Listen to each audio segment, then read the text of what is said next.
What's up, sports bettors? So I've given out a lot of bets today on PrizePicks, Underdog, No House Advantage. I say this all the time. Here's WinBet. I'll have bets on any sportsbook, right? Any sportsbook I can find value, find an edge, I'll have bets. All these sportsbooks, they all set lines independently. So as a sharp bettor, you never know where the value is going to be on a given day. Sometimes there's more plays on Underdog, sometimes it's PrizePicks, and that's really why you want to sign up for as many sportsbook accounts as possible. So in this video, I'm going to be running you through a play from the OddsJam Positive Expected Value tool, Positive EV tool that I found on FanDuel. So we're going to run through a few. So the first play, you can see the top play on OddsJam, highest profit margin, 4.66% profit margin. So this is crazy good, is over 9.5 total runs in the Orioles-Tigers game. Right? So the first thing you need to internalize, like, you have to understand this. If you want to make big profit sports betting, you have to understand this. The power in sports betting is compounding.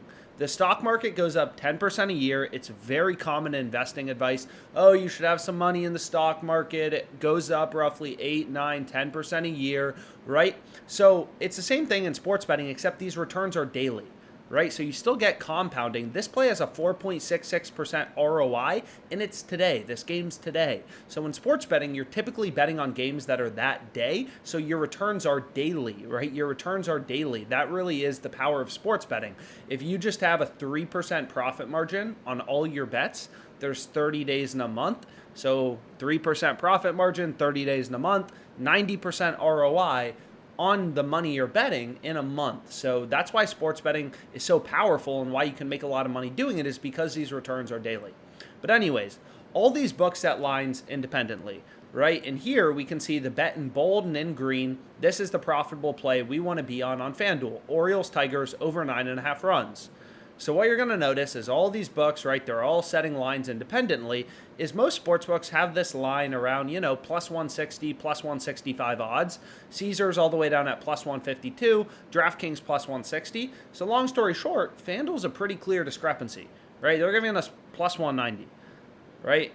All the other books have this around plus 165.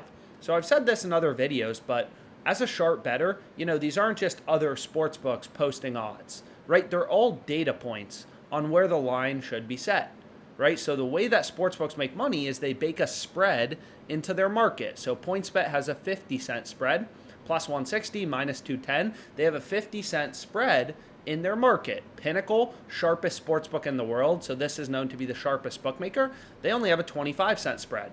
Right? Bovada, if we look at Bovada, they have an even bigger spread, right? They have a 55-cent spread. So long story short, we have all these data points on where the line should be set, but all these markets have VIG. So we want to remove the VIG, right? You think about a sports book, they take bets, they try to make that risk-free spread. Sportsbooks want equal action coming in on the over and the under, and then they just make that risk-free spread called the VIG. It's kind of like a stockbroker. A stockbroker will say, hey, my bid is $10 for this stock and I'll sell it for 11. I'll buy it for 10, I'll sell it for 11, right? They'll buy for 10, they sell for 11. So they take on risk. Sportsbooks take on risk by taking bets, but they bake in a spread. So what you want to do to figure out what should the fair odds be, right? What should the true odds be without the VIG is you want to use a VIG removal calculator, which is called a no VIG calculator, a fair odds calculator, right? So back to the example of the stockbroker. If a stockbroker says, hey, I'll buy a stock for 10, I'll sell it for 11, well, they think that stock is worth somewhere between 10 and 11, right? They're buying it at 10, so they obviously think it's worth more than 10. They're selling it at 11, they obviously think it's worth less than 11. So the midpoint would be 10.50, and that would be called the fair price. You remove the spread, right? So if you go into a car dealer, you sell your car for 10K, you drive by that car dealer, they're trying to sell your car for 15K. Well, they made money off you by charging a spread, right? So if they buy it from you for 10K, they're trying to sell it for 15. They probably think the fair value, right, is somewhere in the middle. They probably thought your car was worth around, 12.5K. So long story short, what you want to do to figure out the fair value is you want to remove the VIG from the sharpest bookmakers. So Pinnacle has this line, plus 173, minus 198. So you remove the spread, you remove the VIG, and according to Pinnacle Sportsbook, their model, right, this is a market without VIG. It's like a stockbroker saying, I'll buy the stock for $10.50, I'll sell it for $10.50. No spread, right? So this is the no vig odds, no spread odds, no juice odds, fair odds, whatever you want to call it.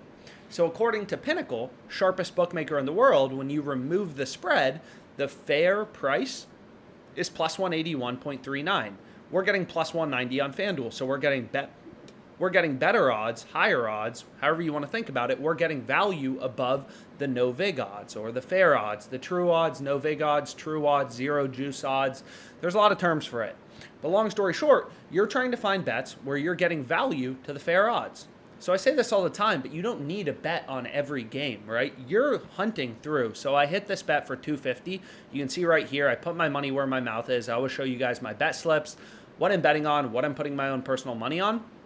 So over 9.5 total runs, Orioles, Tigers, 250. But long story short, you don't need a bet on every single game, right? You can see there's tons of games today. This is just the MLB, right? So there's tons of games today, and you can see here we got the NBA. FanDuel puts out so many different lines that you can bet on. I mean, all these player 3 lines, alternate player 3s.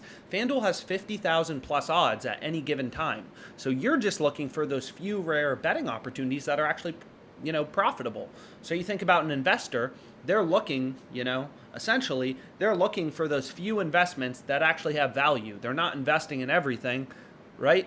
So as a sharp bettor, you're picking your spots. You're trying to find those rare few betting opportunities out of the 50,000 odds on FanDuel. Where are those spots they're slipping up and offering too much value? Where are the spots PrizePicks is slipping up and offering too much value? And you can see right here, getting plus 190, clear value. We're getting odds above the no vig odds. So it's kind of like if a stockbroker is buying a stock for 10, selling it for 11, and your friend's like, yo, I'll give you this stock for $9. That's a no-brainer.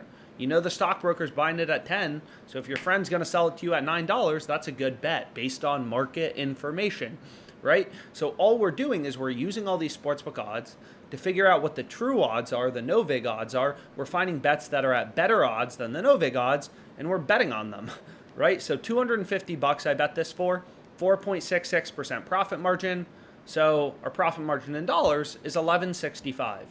Right, so sports betting slowly but surely racking up profits, 250, 4.66% profit margin, 11.65 in EV. So hopefully this video was helpful. Let's make money.